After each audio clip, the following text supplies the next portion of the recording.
good little town. They were lost and never found. Fallen leaves, fallen leaves, fallen leaves on the ground. I really like the story of the film, and let me explain why I actually did, because it's not the most original story. It's pretty much two guys go and try to retrieve an item and bring it back for whatever reason. It's very much like a mercenary or a bounty hunter kind of story, I would say, because it's just them retrieving something or them killing something, coming back or something like that. And it's not original, but I will tell you why I do like it. The first 40 minutes of the film, because this is kind of two different kind of genres, because the first 40 minutes is an action film. It is a historical Roman action film where it's just Channing Tatum and a whole bunch of Centaurian troops holding a stronghold for 40 minutes, really, maybe a little less. Yeah, about 40 minutes, and them just holding it there, holding it from these tribes and just beating the shit out of them. And that's really, really cool. I really like that first 40 minutes. Then something happens later on where he has to team up with this slave, Jamie Bell's character, and he has to go out and search for the Eagle of the Ninth, which is pretty much a symbol for Roman stuff, and and pretty much bring it back, and that's really where the bounty hunter kind of story comes in. And that's really cool also. I actually like both parts of the story, because it first was pretty much a action film. Then it became kind of like a road trip film, where it's just like, we have to go from here to here, you're going to take me there, and it's also going to be kind of like a buddy action film. So, action film road trip. No comedy, but action, buddy, road trip. There you go. So that's 3 genres. Even better. I don't even think buddy and road trip are genres, but they are to me. They're subgenres. So anyway, I really like that. I really did. I really, really did that. They put 3 things in and they mixed it so perfectly. So I really like the story mainly because of that. I really like the acting in the film, which is surprising because of the main lead, who is Channing Tatum, who is not a great actor. I thought he's pretty good in some stuff. You know, G.I. Joe, I didn't think he was that bad. Other stuff, Step Up, I hate all the movies, but the first one, if I had to say, is good. If I had to say which one's the best out of the Step Up movies, it's the first one. So, because at least the main character is about 2% likable. So, yeah, he's pretty good in some movies. He's okay in some movies. I shouldn't say pretty good. He's okay. And this one, I thought he was great. I love that he got rid of that accent that he always has in every one of his movies. And really, it's funny because he's the only one who actually tries to do an accent, a Roman accent, and that's kind of sad. But from someone that talks to Yo-Yo like this, what's up? And everybody else is a trained actor, and they're like, man, I don't know what to do. It's like, okay. Jamie Bell's in the film. He's great also as the slave that goes with Marcus or Channing Tatum's character.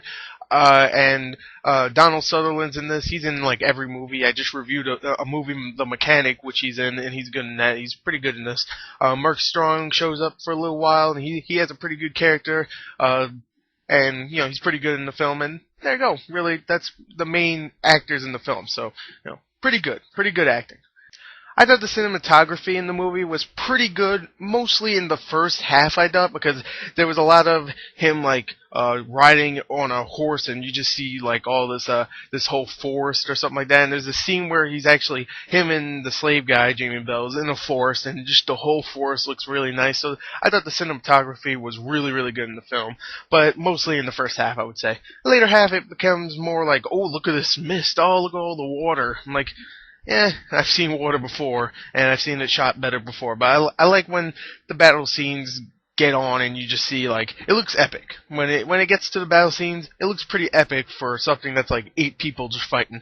So, yeah, I thought the cinematography made some stuff actually a little better. So, yeah, cinematography was pretty. I thought the action was actually pretty good in the film. Many people out there are saying, it's shot too close, you can't see what the hell's going on. I'm like, I understood what everything was going on. There was a lot of cool little parts. They didn't make the main characters like super freaking badass where they're just like, yeah, I'm not going to get cut at all. Later on in the film, Channing Tatum's character gets hurt and stuff, and it actually really wounds him, and sometimes he just falls over and stuff, and it's like, he's not the badass character. He's not like, I'm Master Chief. No, it's like, he is a human being. I like that. action was pretty good because of that part, man. Every cut makes makes a difference in the battle for the main characters, and I did really like that. So, yeah, the action was pretty good. There wasn't that much action for a 2-hour movie, but still, pretty good. Okay, now on to the negatives. One negative I do have for the film is that it does get a little, just a teensy bit slow sometimes. Mostly towards the ending, where it's just pretty much them running away from something, and it just got a little annoying and just a little cliche how they hide from these people that they're running away from and stuff. And I hope I'm not actually spoiling anything. They're running from something. Really, we've seen that in many action films like this. Definitely Roman Roman historical action films. So hope I didn't ruin that. But they're running away from something, and it kind of got slow towards there, and that's supposed to be the big, oh god, are they gonna escape or something like that? And it's just kind of got a little boring there. But I mean, it was still fun, and the rest of the film was really good. And also, if I had to say one other negative, is that some of the dialogue was a little hammy sometimes. There was a part where Donald Sutherland's character is just commentating over this kind of like gladiator fight, and it was so freaking corny. It was just like him, like this kid doesn't deserve this. Ah, and he's just commenting over it, and it's like, oh, wasn't this fun? And I'm like, oh god, it's so corny. Some of this dialogue is pretty corny. So that's really the only negatives I have for the film. So overall, I really, really enjoyed The Eagle. I'm really surprised how bad the reviews are for this film, because at first it was getting really good reviews, now it's just getting pretty bad ones, and it's like at 35% on Rotten Tomatoes. I usually don't agree with critics, and I don't agree with this one. I think this is probably the best film I've seen this year, and I'm really, really surprised how good it is. I didn't go into this thinking it was going to be good, so maybe that's why. Maybe some people were expecting it to be good because of the director that made this made The Last King of Scotland and a bunch of other great movies. But I don't know. I didn't go into this thinking it was going to be great. I thought it was going to be fun, and it was fun, and I really enjoyed it. The characters were great. I'm going to give it I'm going to give it an 8.7 out of 10. I don't think it's a 9.5 or anything, but 8.7 seems like a good score for me. So anyway, there's my review for The Eagle, 8.7. Remember to follow me on Twitter and friend me on Facebook if you want to know what I'm going to do in the next future, not this one, the next one. So anyway, there you go. There's my review for The Eagle. Thank you. Also, the links for the Twitter and the Facebook is going to be in the description. So thank you and goodbye.